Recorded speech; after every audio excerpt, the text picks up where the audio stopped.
भारत देख रहे हैं, मैं पल्लवी। आपको बताते चले कि बिहार में जिस तरीके से राजनीति अभी हो रहा है और आगे आने वाले टाइम पे जो राजनीति किस हद तक पहुंचेगी वो देखने की बात। हमारे साथ बासुकीनाथ यादव जी हैं, कहलगांव से हैं, बेगूसराय लोकसभा पड़ता है, भागलपुर लोकसभा से आते हैं ये। सर, कल जिस तरीके से आप लोगों का रैली हुआ और वो रैली के बाद में लालू यादव जी ने बोला कि मोदी जी हिंदू नहीं है, पहले तो वो दिखवाया जाए कि वो हिंदू है कि नहीं, वो किस तरीके से, क्या कहने का मकसद था और क्या ये लोगों के बीच में जो बोल रहे हैं कि नहीं हिंदू तो नहीं है भाई, कैसे वो किस चीज को प्रूफ करिएगा? आदरणीय राजद सुप्रीमो गरीबों के मसीहा लालू जी ने जो रैली में कहे कि मोदी जी हिंदू नहीं है, उनका कहने का तात्पर्य ये था कि उनकी माँ का देहांत हुआ था और हिंदू लोग श्राद्ध कर्म करते हैं और जिसमें कि बाल दाढ़ी मुंडन करने का हम लोग के सनातन धर्म में है। तो मोदी जी करवाए नहीं थे मुंडन, तो उस परिप्रेक्ष्य में उन्होंने ये बातें कही थी। विजय सिन्हा जी ने कहा है कि ये लालू जी तो जोकर है। कहने के लिए तो किसी को कुछ भी लोग बोल सकते हैं और इस बात का बेहतर कोई जवाब नहीं हो सकता है, क्योंकि अब विजय सिन्हा जी जोकर बोले और कोई उधर से लोमड़ी बोल दे तो ये राजनीति में ठीक बात नहीं है, तो मजाक करना हुआ, तमाशा बनाना हुआ। भाजपा के कुछ नेत्री हैं सर जो लालू यादव पे केस कर दिए हैं। क्या चीज को लेके? हिंदू नहीं है, इस चीज को लेके केस करने वाले को पूरा बयान समझना चाहिए, पूरे बयान को पढ़िए तो तथ्य समझ में आएगा कि क्या है। अब बाकी मान लीजिए केस करने गए हैं तो केस होने के बाद जांच होगी तो पूरी भाषण की वीडियो को देखा जाएगा तो अपने साफ हो जाएगा। सर, ये भी कहा जा रहा है कि लालू यादव जी कह रहे हैं कि मोदी जी का परिवार ही नहीं है और अभी ट्विटर पे लगातार ट्वीट हुआ जा रहा है, एनडीए के जो सब लोग हैं वो लगातार ट्वीट करके ये कर रहे हैं और बायो अपना चेंज कर दिए हैं कि ये रहा लालू यादव। उनका कहने के बाद का आदरणीय लालू जी का कहने का था कि मोदी जी को कोई संतान नहीं है। ये तो सत्य बात है, कोई अपना संतान तो नहीं है। कोई ट्विटर पर और फेसबुक पर प्रोफाइल पे लगाने से आप देखे होंगे कि राजद की तरफ से भी ये कहा गया है कि आप आधार कार्ड में और वो रजिस्ट्रेशन में पिताजी का नाम डलवाने से तो संतान होंगे ना। फेसबुक ट्विटर से तो कोई संतान किसी का नहीं हो सकता है। लेकिन एनडीए लगातार यही करे कि मोदी जी का परिवार है, हम तो परिवार है मोदी जी के। परिवार हो सकता है, ये आरजेडी भी तो कहती है, लोग कहते हैं कि परिवार तो पूरा हमारा जितना समाज है सब पूरा परिवार ही है, तो वही एनडीए उसका जवाब दे रही है। ये नहीं, वो परिवार जो जिसके समर्थक है वो तो उसका परिवार ही है ना। लेकिन यहाँ पे बात संतान की हो रही है, परिवार की नहीं हो रही है, संतान की बात हो रही है। परिवार तो मान लीजिए 10 युवा जहाँ बैठते हैं तो युवाओं की परिवार हो गया, 10 लड़की बैठी तो हम सभी लड़की परिवार हो गए, वो हो सकता है। लेकिन ये कोई जरूरी नहीं है कि वो 10 लड़की आपस में बहन हो जाए, बहन पुत्र पिता। ये मतलब आप इसको ये रिलेट करना चाहते हैं कि जो ब्लड रिलेशन से हो उसको ही सिर्फ परिवार, वो संतान तो संतान की बात हो रही है। हाँ। परिवार तो मान लीजिए अभी हम लोग यहाँ पे आपके न्यूज रूम में बैठे हैं तो अभी तो एक कोऑर्डिनेशन में हम लोग भी परिवार हैं, लेकिन वहाँ संतान के विषय में लालू जी बोले हैं तो संतान तो फेसबुक ट्विटर और इस पे लगा लेने से कोई किसी का संतान नहीं हो जाएगा। लगातार ये भी एनडीए से आ रहा है कि जो सोना का चम्मच लेके पैदा हुआ है वो कहाँ से जानेगा कि गरीब का क्या होता है। किन के विषय में? तेजस्वी जी के बारे में कहा जा रहा है। तेजस्वी जी के विषय में कहा जा रहा है तो सोना का चम्मच लेके पैदा तो इसी धरती पे हुए ना, चाहे जैसे भी है, और धरातल को तो समझ रहे हैं। और एनडीए के नेता या भाजपा के नेता को तो देखना भी चाहिए। नहीं, अभी वो 3500 किलोमीटर पूरे बिहार का यात्रा करके अब 3 तारीख को जो रैली हुआ, तो आप बताएं कि भाजपा का कौन नेता बिहार में 3500 किलोमीटर पूरे गांव-गांव गया हो और यात्रा किया हो? जब तक उनको ग्राउंड की समझ नहीं तो उतना यात्रा वो कैसे कर लें। मतलब आप कहना चाहते हैं कि भाजपा को और एनडीए को कर्म दिख रहा है ना, मैं नहीं कहना चाह रहा हूँ, तो पूरा दुनिया देख रही है कि रास्ता ही नहीं पता है भाजपा को कहाँ से जाते हैं। नहीं, ये मेरा नहीं कहना है, उनके बातों का जवाब दे रहे हैं। भाजपा को पता होगा ही कि वो क्या कर रहे हैं। अच्छा, रैली होने के बाद देखा जा रहा है कि जहां एनडीए लगातार कह रही है अब तो तेजस्वी और लालू समझेंगे कि किस तरीके से अब जो उम्र लेके उठ रहे थे कि मेरा इतना रैली में लोग आए हैं, वो कहाँ कुछ है ही नहीं, धरातल पर देखा जाए तो है ही नहीं कुछ। सारे मीडिया के लोग थे, छुपाने, भीड़ छुपाने का चीज तो है नहीं। पैसा को आप गोदरेज में रख सकते हैं, लेकिन जनता की भीड़ तो गांधी मैदान में ही थी और सारे लोगों ने देखा है, किसी के कहने से तो होगा नहीं। सर, ये जो बार बार कहा जा रहा है कि जोकर, इस जोकर पे कि लालू यादव जी अब जोकर बन गए हैं, क्या बोलते हैं, कुछ समझ ही में नहीं आता है। अब तुम्हें पहले ही कह दिया कि इन सारी बातों का राजनीति में कोई जवाब नहीं, उनकी पर्सनल इच्छा है, वो जोकर कहे, कोई गरीबों को मसीहा भी बोलते हैं। अब किसको क्या माना जाए, माना तो वही जाए जो दिख रहा है, जो लोग मान रहे हैं। लालू यादव और तेजस्वी यादव मुश्किलों से घिरते दिख रहे हैं ना, ऐसा तो कुछ नहीं है। मतलब रैली के बाद, ये महारैली के बाद नहीं घिरते नजर आ रहे हैं। महारैली के बाद कहाँ गिर रहे हैं हम, मेरे समझ में तो ऐसी बात नहीं है। ये घिरना हुआ, वो तो चुनाव जो 2024 का लोकसभा होना है उसकी तैयारी में सब लग गए हैं। घिरने वाली जो बात तो कुछ समझ में नहीं आ रही है। अच्छा, ये भी कहा जा रहा है कि इस बार मोदी 400 पार, तो इससे महागठबंधन, मैंने कौन कह रहा है? भाजपा का स्लोगन है, अपना स्लोगन है, लोगों का स्लोगन नहीं है ना। तो मोदी जी 400 पार का जो कह रहे हैं, कोई भी पार्टी अपना स्लोगन तो देगी ना। आखिर लोग को आकर्षित करने के लिए, ये तो लोकतंत्र का खूबसूरती है कि अपना वो जनता को आकर्षित करने के लिए अपना स्लोगन दे रही है, अच्छी बात है। सब पार्टी का अपना अपना स्लोगन है। तो महागठबंधन का क्या रहेगा? महागठबंधन का स्लोगन है कि इस बार दिल्ली की चढ़ाई है, कुछ और नहीं, बस दिल्ली की चढ़ाई है। दिल्ली की चढ़ाई, मोदी को कहाँ पहुंचाना है, जनता आ रही है, कुर्सी खाली कीजिए। ये आप लोग जबरदस्ती करवाएंगे? नहीं, ये स्लोगन है। जैसे 400 का पार, हाँ, तो वो तो हो नहीं रहा है। हाँ, तो कह रहे हैं ना, तो उसी तरीका से हम लोग भी कह रहे हैं। 40 सीट है बिहार में जी। तो इस बार कितनी सीट महागठबंधन लेके आएगी? अब भाजपा की भाषा में बोले क्या? भाजपा के भाषा में 40 का 40। नहीं, भाजपा की भाषा में नहीं, आप अपनी महागठबंधन की भाषा में। महागठबंधन का भी भाषा वही है कि 40 में 40 लेके आएंगे। पिछली बार का देखा जाए तो पिछली बार 39 सीट रहा था एनडीए के पास में, तो अगली बार उसको पलट दीजिए। पिछली बार वो लेके आए थे, इस बार हम लोग लेके आ जाएंगे। तो मतलब फिर भी एनडीए के पास 1 सीट रहेगा ही। रहने दीजिए, 1 सीट तो रहना भी चाहिए। तो एक खरीद बिक्र वाला जो हो रहा है सर, कभी लगातार ये देखा जा रहा है कि कांग्रेस से कई विधायक अभी भाजपा में आ रहे हैं, अभी 2 दिन पहले ही आए हैं। तो विधायकों को खरीद फरोख्त, ऑपरेशन लोटस तो चल ही रहा है। और शक्ति यादव जी जो बोल रहे हैं कि खेला होना बाकी है, वो 2024 के लोकसभा चुनाव को लेकर के और भविष्य में जो 2025 का विधानसभा चुनाव होना है, ओरिजिनल जनता के बीच जो रिजल्ट होगा वो खेला बाकी है।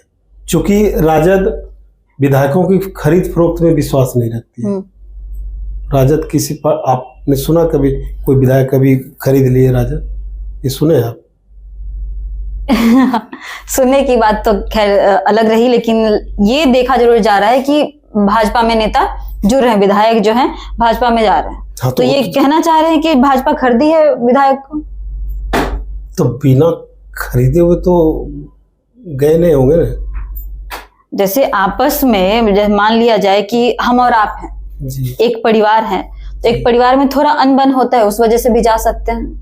नहीं, ऐसा कुछ नहीं है। वो भाजपा, ये तो लास्ट में बिहार हो रहा है, कई स्टेट में जीते हुए सरकार को तोड़ तोड़ के उन्होंने सरकार बनाने का काम किए, तो वही बिहार में भी ऑपरेशन चालू किए हैं। ये तो पहले भी वो मध्य प्रदेश में कर चुके हैं, महाराष्ट्र में कर चुके हैं। भाजपा, ये उनका अपना एक राजनीति करने का, कहिए भाजपा का अपना एजेंडा है कि आप किसी पार्टी से जीत के आए, विधायक बाद में हम खरीद लेंगे। अच्छा, विधायक तोड़ नहीं लेंगे, हम खरीद लेंगे। हाँ। मतलब भाजपा ये विधायक खरीदती है। जी। अच्छा, भाजपा अभी कह रही है कि अब इस बार मेरी पूरी बहुमत से सरकार आएगी। कहाँ में? बिहार में। लोकसभा, विधानसभा, लोकसभा दोनों। लोकसभा तो 2024 में हो ही जाएगा। सरकार तो अभी बिहार में बनाना नहीं है ना, वो तो देश का सरकार बनेगा। लेकिन विधानसभा में अगर वो बोल रहे हैं कि मेरा सरकार पूर्ण बहुमत की आएगी, तो ये उनका दिन का सपना देखने वाली बात होगी। दिन में सोए हुए सपना देख रहे हैं। दिन में 2020 में महागठबंधन का सरकार कैसे बनते बनते बचा, उसमें भी वही ऑपरेशन लोटस था कि 5-10 विधायकों को 12 वोट 17 वोट से हरा के 2 बजे रात में काउंटिंग हॉल से बाहर कर दिया गया। तब तो सरकार बना पाए थे। तो 2025 में इतना डिफरेंस ही रहेगा कि आप कितनों को कुछ करिएगा ना, तो 5-10 का डिफरेंस था तब ना कर लिए। इस बार 2025 में लॉन्ग मार्जिन रहेगा, ताकि अगर 5-10 सीट आप बेईमानी भी कर लें तो सरकार महागठबंधन की बनेगी और तेजस्वी यादव मुख्यमंत्री बनेंगे। 2020 का चुनाव का बात किए तो 2020 के चुनाव में ये आरोप लगता है कि ईवीएम हैक करवाया गया था। अब ईवीएम हैक करवाया गया था, उस पर अभी अब बोलना ठीक नहीं रहेगा। लेकिन लोगों ने जो देखा कि आप जो 10 सीट, चूंकि वार्ड का चुनाव नहीं हो रहा था, विधानसभा चुनाव हो रहा था, और कई कैंडिडेट्स आप लोग भी जानते होंगे 12 से लेके 100 वोट के अंदर से जीत हार का, वो भी पोस्टल बैलेट पूरा विवादित रहा, रिजल्ट ही विवादित रहा। इस कारण सरकार तेजस्वी जी का बनते बनते मतलब रुक गया। अच्छा, बैलेट पेपर का जो रहा बात की, बैलेट पेपर पे चुनाव करवाया जाए तो जीत जाएंगे, तो क्या बैलेट और ईवीएम से क्या मतलब बन रहता है कि बैलेट पे रहा तो ही जीतेंगे, ईवीएम पे नहीं जीत पाएंगे? देखिए, ये पूरा कंट्रोवर्सी का मामला है। कई एक्सपर्टों का कहना है कि ईवीएम हैक होता है। तो ईवीएम हैक होता है, कई बार देखा गया कि बटन किसी का चपा वोट कमल में जा रहा है। ये विवाद तो वहीं से उत्पन्न हुआ है। इसलिए लोग बोलते हैं कि ईवीएम को छोड़ के बैलेट से ही चुनाव हो तो अच्छा है, क्योंकि जहां से ये ईवीएम बना वहां आज बैलेट पे चुनाव हो रहा है, तो लोग उस परिप्रेक्ष्य में बोलते हैं। अच्छा, देखा जाए तो एनडीए आरोप लगाती है कि अगर बैलेट पे अगर हम कराएंगे तो पिछले जो 1990 से और 2005 तक जो बिहार में हुआ था, वैसे ही आप बैलेट पेपर हैक उठा के लेके चले जाइएगा। कौन उठा के लेके चले जाएगा? लालू यादव जी के ऊपर आरोप लगता है कि उठा लेते थे, पूरा बॉक्स ही उठा लेते थे। ऐसा अभी आपको लग रहा है कि वो माहौल है कि कोई बैलेट उठा के चल देगा? अच्छा, मतलब मान लीजिए सरकार आप ही का रहेगा ना, सरकार तो एनडीए का है ना अभी बिहार में। हाँ, तो पहले वो बक्सा उठा के एंटी पार्टी चला जाएगा, क्योंकि सरकार आपका है, प्रशासन आपका है, तंत्र आपका है, और बक्सा उठा के कोई और लेके चला जाएगा। मतलब इस पे आप ये कहना चाहते हैं कि हाँ 1990 से लेके 2005 तक में ये हुआ? वो नहीं कहने का आप जो बोल रहे हैं कि आपका सरकार है, तंत्र आपका है, चुनाव आयोग आपका है, और बक्सा कोई और उठा के लेके चल जाएगी, ये बात नहीं लग रहा है कि ये पचने वाली बात ही नहीं। तो 1990 से 2005 तक राजद की सरकार थी, आरजेडी की सरकार थी बिहार में, तो उस टाइम उठा लिया जाता था। उस टाइम तो सारा कुछ राजद के पास में था। उठा लिया जाता था? क्या उठा लिया जाता था? बक्सा उठा लिया जाता था। ऐसा आप कह रही हैं? ऐसा हम नहीं, एनडीए अभी लगातार एनडीए मान लीजिए कि जो एनडीए के नेता हैं, अब भाजपा के भी जो बड़े बड़े नेता हैं या जदयू के नेता हैं, 1990 से लेके 2005 तक वो मैक्सिमम नेता लालू जी के पाठशाला में पढ़ के आए हैं। तो अब इसका मतलब है कि वो नेता भी बक्सा उठाने में उठा रहे थे, वो भी। इसका मतलब तो यही नहीं हुआ। मतलब आप ये कहना चाह रहे हैं अगर वो उसी पाठशाला से सब नेता बने हैं और अभी वो बयान दे रहे हैं, तो इसका मतलब है ताकि वो भी बक्सा उठा रहा था जो बोल रहे हैं। ठीक है, इससे तो यही ना हुआ। मतलब कल दिन आप वहीं थे और आज आप वहां से निकले तो बोल रहे बक्सा उठा लेता था, ये बात नहीं लग रहा है कि।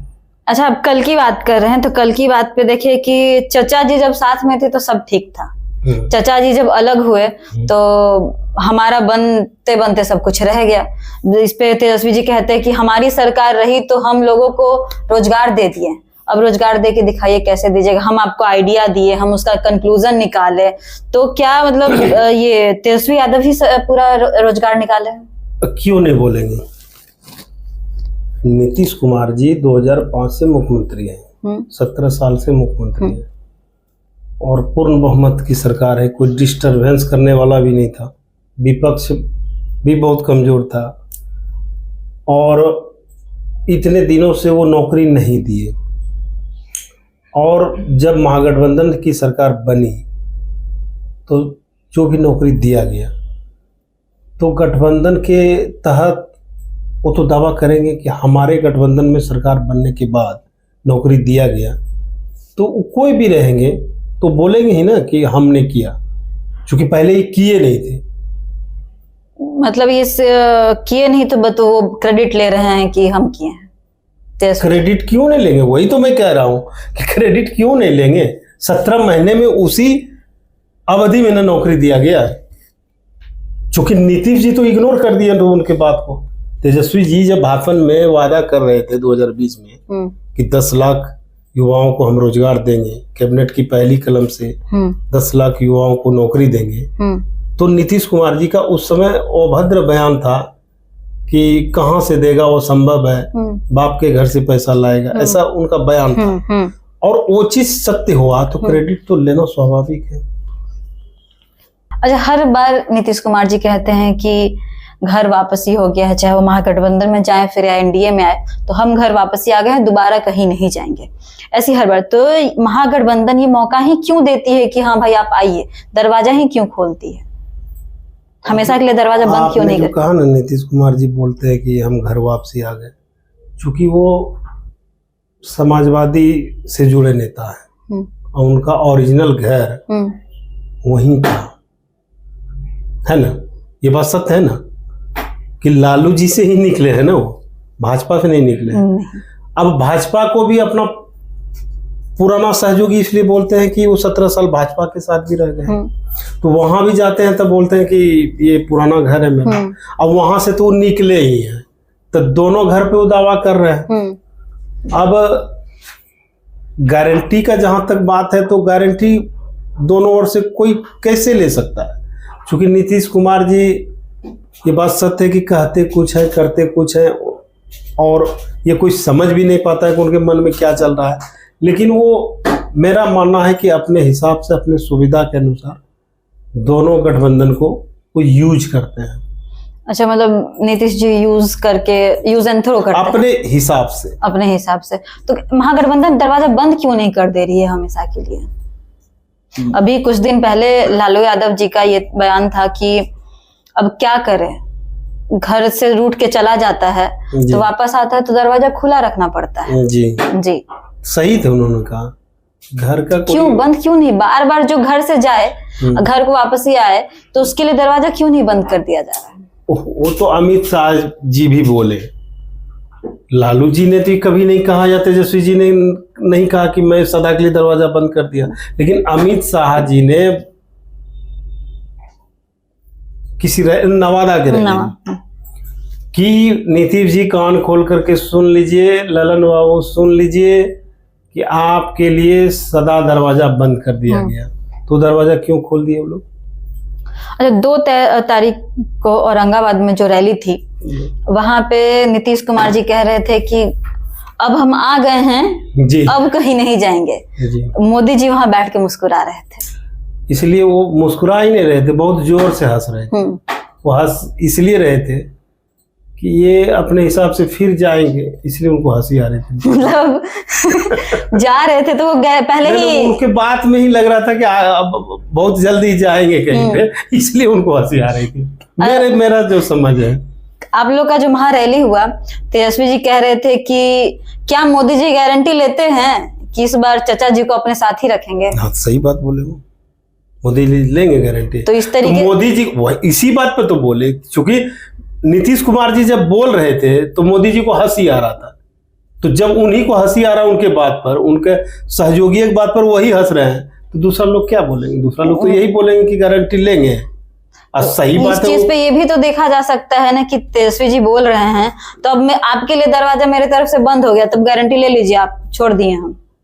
नहीं, वो छोड़ दिए, पकड़ लिए, वो ठीक है, लेकिन आपने कहा ना कि हंस रहे थे मोदी जी, तो मोदी जी का जो हंसी का अंदाज था, हमको तो लगा कि वो इसी बात से हंस रहे होंगे कि ये जो बोल रहे हैं कि अब हम कहीं नहीं जाएंगे, तो ये निश्चित जाएंगे ही, इसलिए हंसो भाई, यही तो हमको मतलब ये कहने का है कि वो जब जाने वाले होते हैं उससे कुछ दिन पहले कहने लगते हैं कि हम यहीं हैं, ठीक है। इसीलिए आपको याद होगा कि जिस वक्त राजद के साथ वो आ रहे थे, हाँ, तो उसके पहले एक न्यूज चला था मीडिया में कि अमित शाह जी ने उनसे फोन से संपर्क किया, तो उन्होंने गृह मंत्री को आश्वस्त किया कि ऐसी कोई बात नहीं है, मैं आपके साथ हूँ और रहूंगा, और पता चला कि उसी दिन शाम को इस्तीफा दे दिया। अच्छा, इस चीज से और इस बार राजद के भी साथ वही हुआ। हाँ, ये लोगों को बता, चूंकि तेजस्वी जी ने कई भाषण में भी कहा कि इस बार वो बताए भी नहीं हम लोगों को कि हम जा रहे हैं।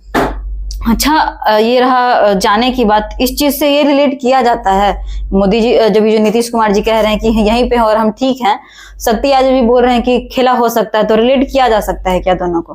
क्योंकि ये भी बोल रहे हैं खेला हो सकता है, वहां से नीतीश कुमार जी भी कह रहे हैं हम यहीं हैं, तो आपके कहने के अनुसार जब वो कहते हैं कि हम यहीं हैं, ठीक है, अपने परिवार में आ गए, तब वो खेला कुछ करते हैं? देखिए, तो गर्व की बात है, भविष्य में क्या होगा कहना मुश्किल है, राजनीति है, और नीतीश कुमार जी का जैसा चरित्र है, कुछ भी हो सकता है। मतलब वो पलटी मारते रहेंगे, पलटी मारते रहेंगे, और जब तक वो हैं, और हमें तो लगता है कि बिहार में ऐसा हो गया कि कोई भी स्वच्छ लोग और जो भी युवा राजनीति में आना चाहते हैं, तो राजनीति में नीतीश कुमार जी कलंक लगा दिए। कोई अच्छा लोग पॉलिटिशियन कहलाना पसंद नहीं करते, मेरा जो मानना है। अच्छा, ये परिवारवाद पे आ रहा है कि परिवार के जो बस लोग रहते हैं सिर्फ अपना परिवार आगे बढ़ा रहे हैं, राजद के लोग। एनडीए लगातार आरोप लगा रही है। एनडीए आरोप लगा रही है राजद पे? हाँ, कि परिवार कौन लगा रहे हैं? एनडीए के लोग लगा रहे हैं। उनका नाम बोलिए ना।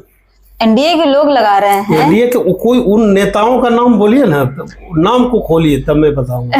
नाम नहीं खोलेंगे, नाम बोलना पड़ेगा। बहुत लोग हैं जो एनडीए में बोल रहे हैं कि परिवारवाद का ये जो चला रहे हैं लालू जी, पूरा परिवारवाद चला रहे हैं। अमित शाह जी लगातार यही, राजनाथ सिंह जी लगातार ये आ रहा है। सबके पुत्र राजनीति में, बोलिए और कहाँ कहाँ हैं?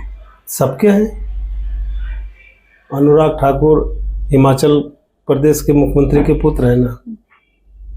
अभी तो सीपी ठाकुर साहब का बेटा विवेक ठाकुर, तो फलना जी का बेटा, वो सबका तो पुत्र। सीपी ठाकुर जी तो पहले राजनीति से इस्तीफा दे दिया, उसके बाद उनके बेटा वहां पे बैठे हैं। कहते हैं कि उम्र के बाद तो हर आदमी को इस्तीफा देना है। तो नीतीश कुमार जी को इस्तीफा ले लेना चाहिए। नीतीश कुमार जी को इस्तीफा लेने क्या हुई थी? नीतीश कुमार जी काम कर रहे हैं ना, तो मुख्यमंत्री हैं, उनका इस्तीफा क्यों होगा? वो तो जब उस हालत में जाएंगे तो इस्तीफा देंगे वो भी। लेकिन आप अगर ये बोल रहे हैं कि एनडीए के नेताओं का कहना है, तो तेजस्वी जी ने पूरे लिस्ट को पढ़ के सुनाए अपने भाषण में, कितने नेता के पुत्र एनडीए में राजनीतिक विरासत को संभाले होंगे, तो पूरा लिस्ट ही जारी कर दिया गया, नहीं किया गया है। महागठबंधन कह रही है कि चाचा जी का तबीयत खराब है, थोड़ा इलाज करवा के उनको वापस लेके आइए। हाँ, वो तो न्यूज में चल ही रहा है कि तबीयत खराब है, कोई तो इलाज के लिए लेके गए और फिर यहाँ कुछ खेला आप लोग कर दिए तो? हाँ, तो वो तो है ही, मतलब खेला बात चल रहा है। ऐसा तो चल ही रहा है कि मान लीजिए वो चल जाए विदेश इलाज कराने, और जिस टाइप से ऑपरेशन लोटफ हर जगह ये लोग करते हैं, तो क्या पता जदयू के 30-35 विधायक को लेकर वो सरकार भी बना सकते हैं। भाजपा मतलब भाजपा जेडीयू के विधायक को खरीद के अपना पूर्ण बहुमत से ये कहना चाह रहे हैं आप सरकार बना लेगी।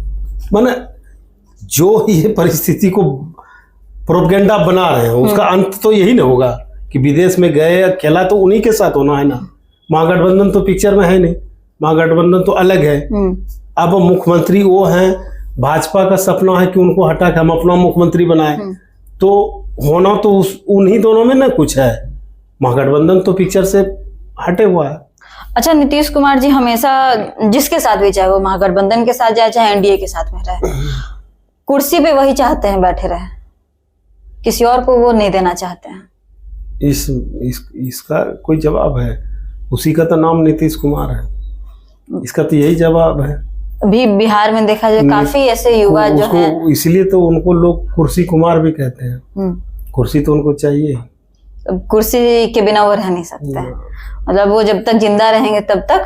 जिंदा रहने की बात मैं नहीं कह सकता, लेकिन अभी तक जो उनकी परिस्थिति है कि कुर्सी हमें चाहिए, चाहे सहयोगी कोई भी रहे, मतलब चाहे वो महागठबंधन के साथ में रहे चाहे एनडीए। और ऐसा तो हो ही भी रहा है, 4 बार 9 बार 9वीं बार शपथ लिए हैं।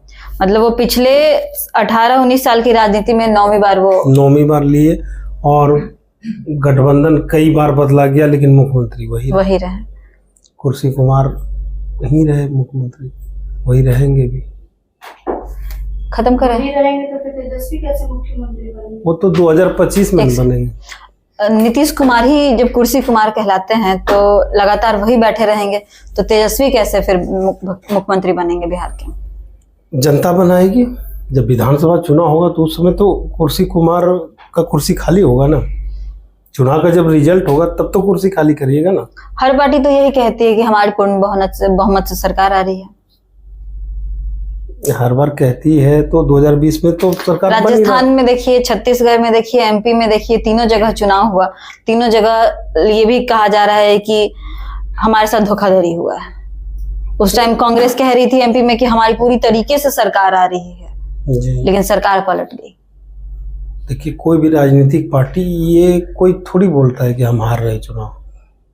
फाइट करने के वक्त ये कोई बोलेगा, कोई पार्टी के हम चुनाव हार रहे हैं, ये तो कोई नहीं बोलेगा। लेकिन एक चीज़ है कि जिस तरीके से मीडिया का आबो हवा बनाया जाता है, क्योंकि आप जिस दिन काउंटिंग हो रहा था तो उस दिन 5 स्टेट का काउंटिंग हो रहा था, ये बात मालूम होगा।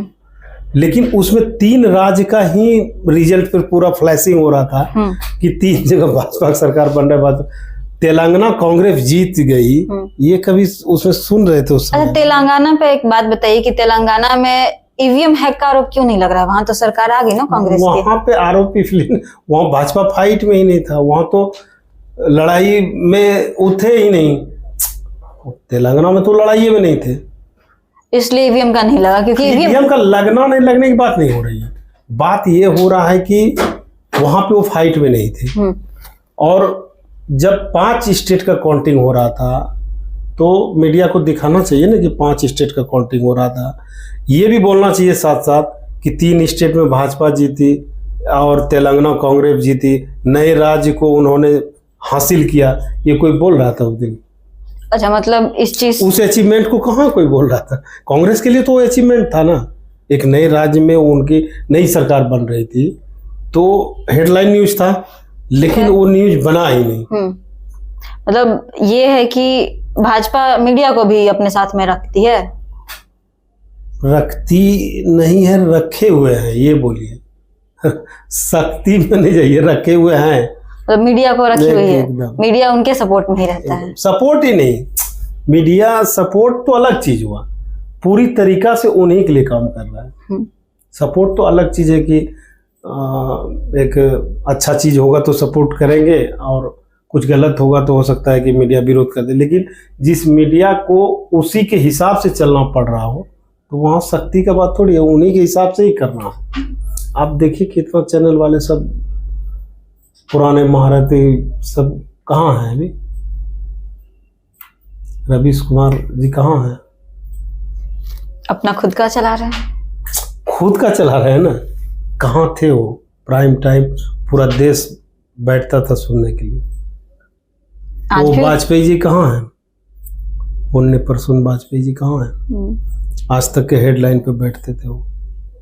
मतलब बीजेपी उनको उनके हिसाब से नहीं चला तो उनको सजा मिला ये उनके हिसाब से नहीं चला तो सजा मिला। तो जो वरिष्ठ नेता हैं जो राजद के, उनको क्या इस बार उनको मौका मिलता है तो अपनी कुर्सी देंगे किसी वरिष्ठ नेता को? ये बात आदरणीय तेजस्वी जी ने भाजपा के नेताओं के जवाब में विधानसभा में ये बात उन्होंने कहा था, और परिप्रेक्ष्य ये था कि एनडीए के लोग कमेंट्स करते थे कि नीतीश कुमार जी को प्रधानमंत्री बनना है और इनको मुख्यमंत्री बनना है। उसके परिप्रेक्ष्य में वो जवाब दिए थे कि हमको कोई हड़बड़ाहट नहीं है कि अभी ही हमको मुख्यमंत्री बनना है या नीतीश कुमार जी को प्रधानमंत्री बनना है। वहाँ पे विधानसभा में बोले थे। लेकिन आपका जो सवाल है कि चुनाव जीत जाएंगे तो अपने किसी नेता को, वरिष्ठ नेता को, तो कोई भी पार्टी मुख्यमंत्री का चेहरा घोषित करके चुनाव लड़ती है, और राष्ट्रीय जनता दल का मुख्यमंत्री का चेहरा तेजस्वी यादव जी है। तो जब पार्टी ने पहले ही घोषित कर रखा है कि हम अगर जीतेंगे तो तेजस्वी जी मुख्यमंत्री बनेंगे, तो वहां पे ये सवाल नहीं उठता है कि दूसरे लोग मुख्यमंत्री बनेंगे। तो ये इसी चीज को तो परिवार से रिलेट करके एनडीए बोलती है।